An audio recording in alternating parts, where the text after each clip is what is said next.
결핵이란 결핵균이라는 세균이 우리 몸에 들어와서 발병하는 만성 전염성 질환입니다. 과거 항결핵제가 없었을 때는 결핵에 걸리면 50% 이상이 사망했을 정도로 많은 생명을 앗아갔던 무서운 전염병입니다. 결핵균은 한 번 감염되면 일평생 사람 몸에 균이 생존하고 면역력이 떨어질 경우 결핵이 발병할 수 있습니다.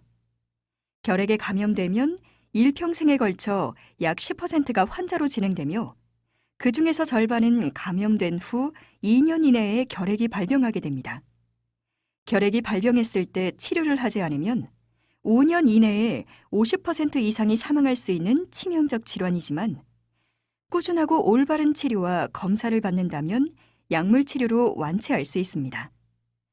처음 치료하는 경우에는 6개월 치료를 하게 됩니다.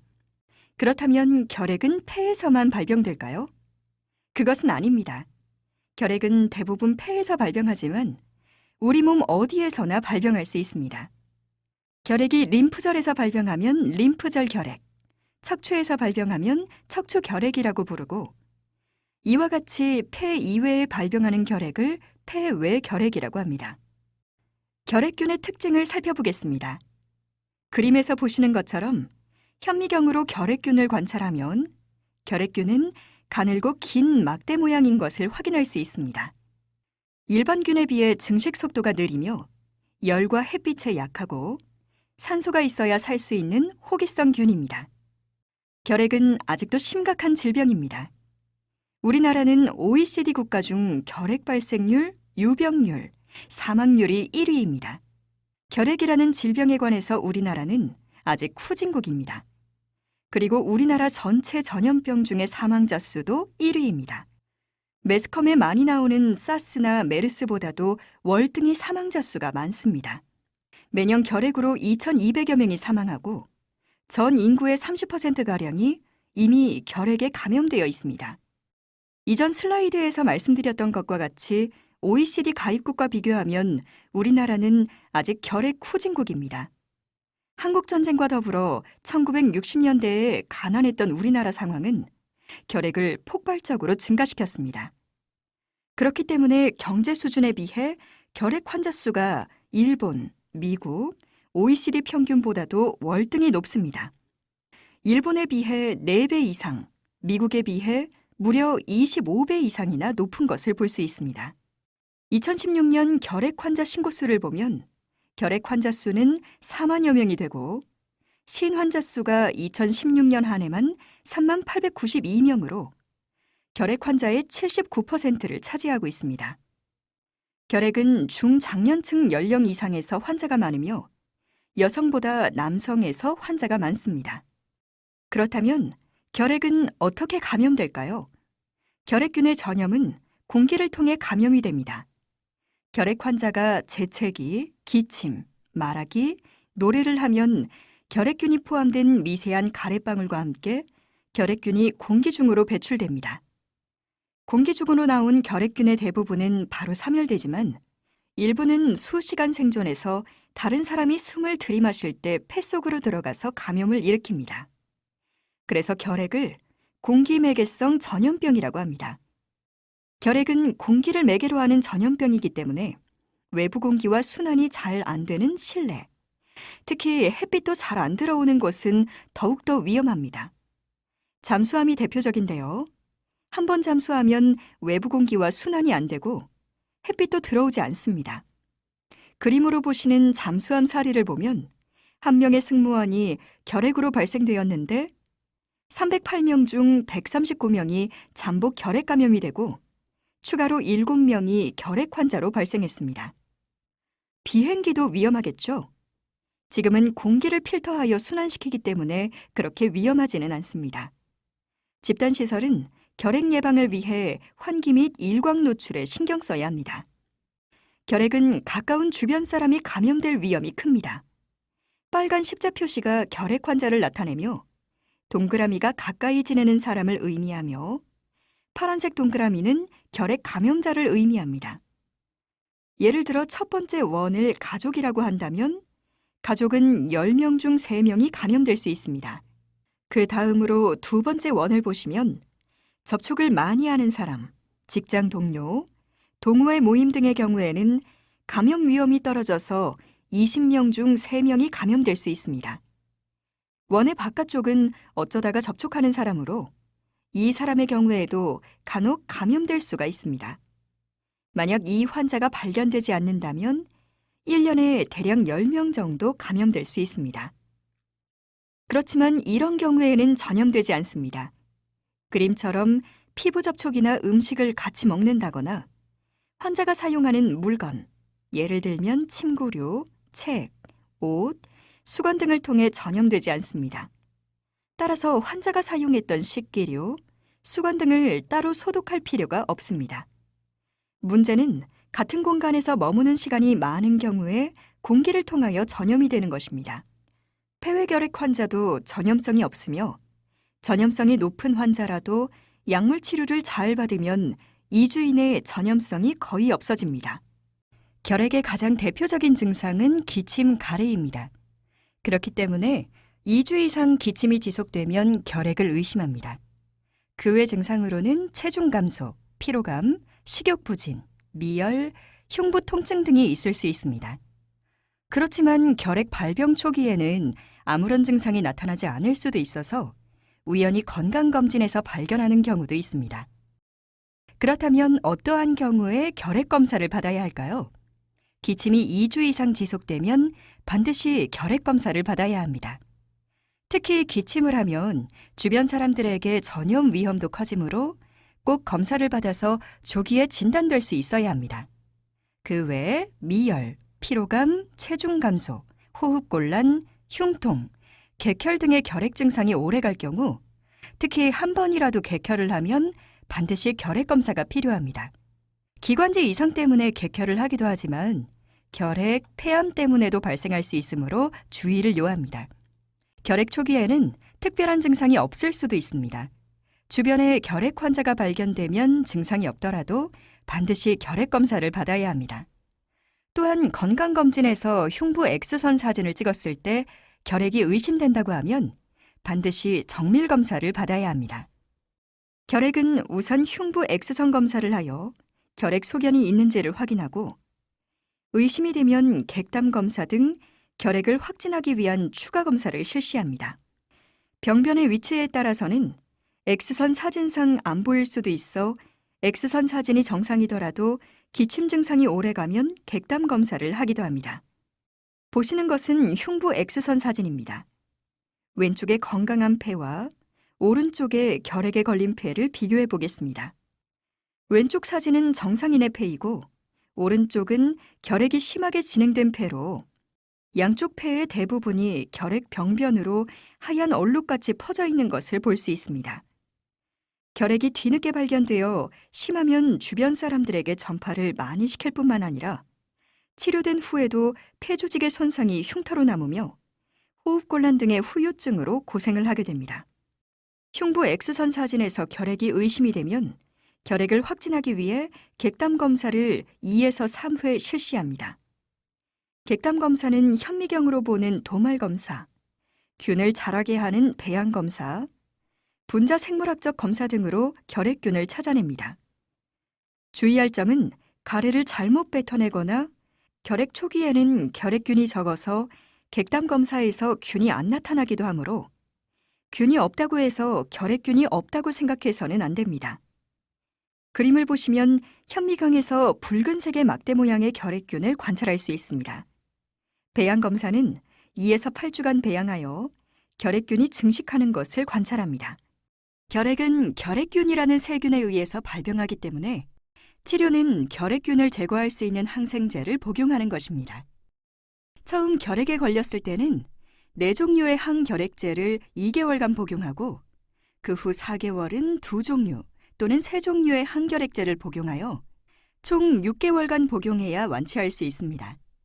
그러나 치료에 실패하여 기존 항결핵제가 듣지 않을 때를 다제내성 결핵이라고 하는데 다른 항결핵제로 평균 2년 정도 치료를 해야 합니다. 다제내성 결핵이 되면 치료비 부담도 커집니다. 그러므로 결핵은 처음 진단되었을 때 초치료약을 잘 먹어서 반드시 완치하여야 합니다. 우리나라에서는 건강보험과 정부 지원으로 치료를 받을 수 있습니다. 결핵으로 진단되면 반드시 결핵 환자를 신고하여야 하며 신고된 환자는 산정특례 등록으로 치료비 지원을 받게 됩니다. 결핵 치료에서 가장 중요한 것은 의사의 처방대로 약물 치료를 잘 받는 것입니다. 치료 실패하여 다제 내성결핵으로 진행되지 않으려면 의사의 정확한 처방하에 최소 6개월 이상의 치료 기간 동안 매일 꼬박꼬박 약을 복용하는 것입니다. 규칙적으로 복용하면 치료 실패할 가능성이 거의 없고 완치된 후에도 다시 재발하는 경우가 거의 없게 됩니다. 치료를 실패하는 경우 약을 제대로 복용하지 않거나 중단했을 때 많이 발생하게 됩니다. 이를 예방하기 위하여 병원과 보건소에서는 결핵관리 전담 간호사가 완치될 때까지 결핵 상담과 교육, 복약 관리를 해줍니다. 결핵은 공기 중으로 전염된다고 하였죠. 그러면 치료받는 동안 주변 사람들에게 계속 전염을 시킬까요? 간혹 오해하시는 분이 많습니다. 그림에서 보시는 것처럼 약물 치료 후 체내 결핵균은 급격히 사멸됩니다. 결핵약을 2번만 복용하더라도 균수가 20분의 1로 감소하며 2주 정도가 지나면 전염성은 거의 사라집니다. 따라서 주변 환자가 치료를 제대로 하고 있으면 전염될 걱정은 하지 않아도 됩니다. 학교나 직장으로의 복귀는 전염성이 없다는 의사소견을 첨부하면 됩니다. 그럼에도 불구하고 6개월 이상 치료를 하는 것은 소수의 생균이 활동하기 때문이며 활동을 하지 못하도록 하기 위함입니다. 결핵은 공기 중으로 전파되므로 여러 사람이 모여서 생활하는 곳에서 한 사람이 결핵에 발병하면 주위 사람들에게 전파를 시키게 됩니다. 관련 뉴스를 보도록 하겠습니다. 보육시설, 학교, 군부대, 의료기관 등 집단시설의 결핵 발생이 최근 3년간 급격히 증가한 것으로 나타났습니다. 국회 보건복지위원회 소속 김승희 의원이 질병관리본부의 자료를 분석한 결과 이들 시설에서 발생한 결핵 건수는 2013년 3,260여 건에서 지난해 7,250건으로 2년 만에 2.22배로 늘었습니다. 장소 분류별로 보면 병원, 의원 등 의료기관이 1,220여 건으로 가장 많았고 보육시설과 학교, 복지시설 그리고 군부대, 경찰이 뒤를 이었습니다. 집단시설에서의 결핵 발생은 환자뿐만 아니라 잠복 결핵자 수 또한 늘 수 있어서 위험합니다. 뉴스에서 보신 것과 같이 학교와 같은 집단시설에서 결핵 집단 발생이 계속되고 있습니다. 표에서 보시는 것과 같이 국가에서는 집단시설에서 결핵 환자가 발생하면 역학조사를 하여 접촉자 검진을 합니다. 2014년과 2015년에 중학교, 고등학교에서 결핵 환자가 발생하여 접촉자 조사를 시행하였습니다. 추가 환자와 잠복 결핵 감염자를 찾아내서 결핵 치료와 잠복 결핵 감염 치료를 시행하였습니다. 학교에서의 결핵 환자 발생이 조금씩 줄고 있지만 아직도 많은 학교와 학원, 청소년 시설 등에서 발생하고 있습니다. 결핵균에 감염이 되더라도 모두가 발병하는 것은 아니며 일평생에 걸쳐 약 10% 정도에서 환자로 진행이 됩니다. 외국의 연구이지만 그래프로 보시는 것처럼 나이에 따라서 차이가 나타나는데 특히 5세 미만 소아가 감염되면 발병 위험이 높다가 초등학생 연령에서는 감염되더라도 발병 위험이 상대적으로 낮은 것을 볼 수 있지만 중학교 연령에서 다시 높아져서 20세 전후까지 발병 위험이 상대적으로 높은 것을 볼 수 있습니다. 이제부터는 잠복결핵 감염에 대해서 자세히 알아보겠습니다. 잠복결핵 감염이란 결핵균에 감염되었지만 발병하지 않은 건강한 상태로 잠자고 있는 결핵균이 몸속에 있는 것을 말합니다. 그러므로 결핵에 감염되었더라도 잠복결핵 감염 상태라면 신체적으로는 건강한 상태입니다. 현재 전 세계 인구의 약 3분의 1, 우리나라 인구의 약 30%가 몸속에 결핵균을 가지고 있습니다. 그래서 잠복결핵 감염을 결핵이 아님에도 결핵으로 오해하는 경우가 많습니다. 결핵인 듯 결핵 아닌 결핵 같은 잠복결핵이라는 말이 있습니다. 잠복결핵 감염 상태에서 면역력이 떨어지게 되면 결핵으로 발병할 소지가 있기 때문입니다. 결핵검진 홍보 문구 중에 감기인 듯 감기 아닌 감기 같은 결핵이라는 문구도 있습니다.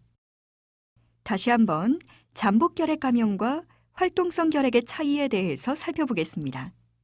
쉽게 말하면 잠복결핵은 몸속에 결핵균은 있으나 잠자고 있는 결핵균으로 증상이 없고 흉부 X선상으로도 정상이어서 다른 사람에게 전염시키지 않는 상태입니다.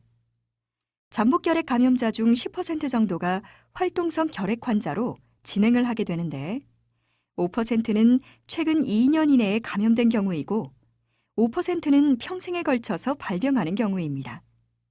나머지는 건강하다면 평생 잠복결핵 감염 상태로 유지됩니다. 활동성 결핵 환자는 몸속의 결핵균이 활발하게 활동을 하여 폐에 병변을 일으키고 결핵 증상을 나타내게 됩니다. 병이 진행되게 되면 다른 사람에게 균을 전파시킵니다. 반드시 치료해야 하며 6개월 이상 약을 복용해야 합니다. 면역력이 약해지면 때로는 재발하기도 합니다. 잠복결핵 감염과 결핵 환자는 큰 차이가 있으므로 반드시 구분해야 합니다. 잠복결핵 감염은 어떻게 진단해야 할까요? 잠복결핵 감염을 진단하는 방법은 두 가지가 있습니다. 투베르쿨린 피부 반응 검사는 시약을 피 내에 주사하고 48에서 72시간 사이에 피부 위로 융기되는 크기를 측정하여 감염 여부를 확인합니다. 인터페론 감마 분비 검사는 혈액을 뽑아서 실험실에서 결핵균의 면역 반응을 나타내는 세포로부터 분비되는 인터페론 감마 양을 측정해서 진단합니다. 그렇다면 잠복 결핵 감염자 중 결핵 발병 위험이 높은 사람은 어떤 사람들일까요? HIV 감염인, 최근 1년 이내에 결핵에 감염된 자, 폐섬유화 병소가 있는 자, 진폐증 환자, 면역 억제제 치료자, 두경부 종양 환자, 혈액 투석자, 혈우병 환자, 소장 우회술이나 위절제술을 받은 자, 당뇨병 환자, 저체중이나 심한 흡연을 하는 자는 결핵이 발병하기 쉬운 사람들입니다. 앞서 말씀드렸던 것과 같이 흡연은 여러 암, 뇌졸중 등의 유발 외에 결핵에도 영향을 미칩니다. 흡연은 결핵 감염과 발병 위험을 높입니다. 간접 흡연도 마찬가지로 영향을 줍니다. 흡연은 결핵 사망에도 기인하기 때문에 금연을 하면 결핵 발병과 결핵 사망을 줄일 수 있습니다. 잠복 결핵 감염을 어떻게 하면 결핵으로 발병하는 것을 예방할 수 있을까요? 최근에 전염성 환자와 접촉하였으면 감염되었을 위험성이 높고 발병할 위험도 높기 때문에 반드시 결핵 검사와 잠복 결핵 감염 검사를 받고 양성인 경우 결핵으로의 발병을 막기 위해 잠복 결핵 감염 예방 화학 치료를 받아야 합니다. 그 외 면역 기능을 떨어뜨리는 질환을 갖고 있으면 최근 접촉자가 아니더라도 잠복 결핵 감염 검사와 치료가 필요합니다. 잠복 결핵 감염 치료 방법은 아이나라는 한 가지 약을 9개월 먹거나 아이나와 리팜피신을 같이 3개월 먹거나 리팜피신 한 가지만 4개월 복용하는 방법이 있습니다. 앞서 말씀드렸던 잠복 결핵 감염 치료를 예방 화학 치료라고도 합니다. 잠복 결핵 감염 치료는 치료하지 않은 사람과 비교를 하였을 때 치료한 경우 발병 예방 효과는 60%에서 90%입니다. 연구 결과에 따라서는 예방 효과가 30%에서 40%에 불과하다고 나오는데 이것은 제대로 약을 복용하지 않았기 때문입니다. 국제항결핵연맹의 연구조사에서 규칙적으로 복용을 완료하면 예방 효과가 90%에 달한다고 하였으며 결국 예방 효과가 낮은 연구는 약을 제대로 복용하지 않은 것에 기인한다고 볼 수 있습니다. 결핵뿐만 아니라 많은 호흡기 감염병이 올바른 기침 예절만 따르더라도 많이 예방할 수가 있습니다. 올바른 기침 예절에 대한 동영상을 보시겠습니다.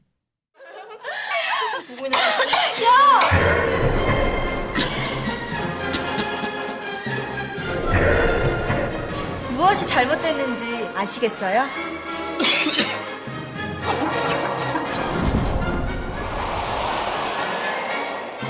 눈치채셨나요? 그럼 지금부터 올바른 기침 예절 실천 방법에 대해서 알아볼까요?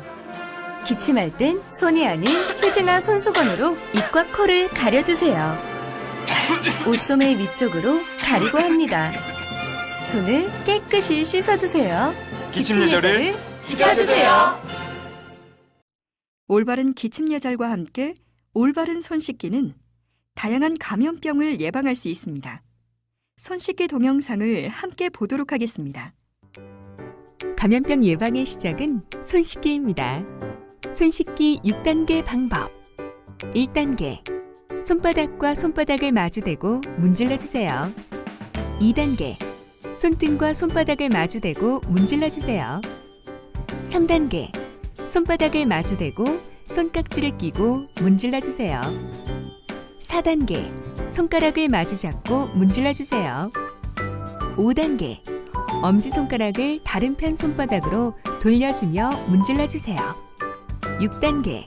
손가락을 반대편 손바닥에 놓고 문지르며 손톱 밑을 깨끗하게 하세요. 감염병 예방은 내 손으로. 올바른 손 씻기. 질병관리본부. 결핵균의 공기 전파를 막는 방법으로 기침 예절 외에 실내 공기를 잘 환기해 주는 것입니다. 환기를 잘 해주는 것으로도 호흡기 감염병과 결핵 예방에 도움이 됩니다. 결핵균은 햇빛에 약하니 창문을 열고 햇빛이 잘 들어오도록 하면 더욱 좋습니다. 또한 결핵뿐만 아니라 많은 호흡기 감염병도 개인이 마스크를 잘 착용하여 사람들에게 전파를 감소시키면 위험을 예방할 수 있습니다. 본인이 호흡기 감염병에 걸렸을 경우 또한 걸리지 않았더라도 증상이 의심될 때 마스크를 착용하면 감염 예방에 도움이 됩니다. 다시 한번 강조하겠습니다. 결핵은 누구나 걸릴 수가 있습니다. 기침이 2주 이상 가면 진료를 받도록 합니다. 결핵은 치료를 하면 전염성은 곧 소실됩니다. 기침을 할 때는 기침 예절을 지키세요. 결핵 검사와 잠복 결핵 감염 검진을 통하여 결핵으로부터 청소년들을 지켜주세요. 잠복 결핵 감염 양성이라도 건강한 사람입니다. 잠복 결핵 감염 치료를 하면 결핵 발생을 최소화할 수 있습니다. 지금까지 말씀드린 내용으로 퀴즈를 풀어보겠습니다.